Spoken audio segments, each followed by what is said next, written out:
पंछी बना दो हमके ओ विधना जाने के अंगना उतर जाए।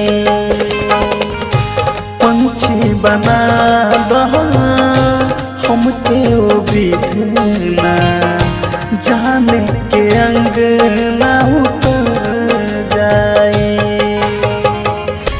देखब जी भर जाने के अपना, देखब जी भर जाने के अपना, खुशी से अखियाँ भर जाए।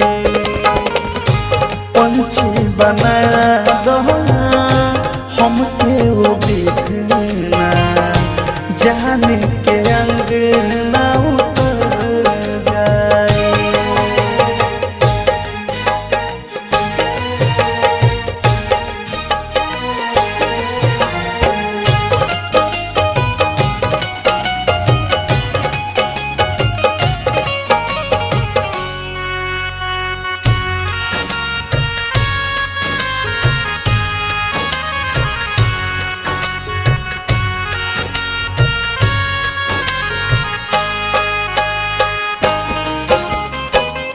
छोड़ के हमके जहिया से गईली हमार दिल बार जानी।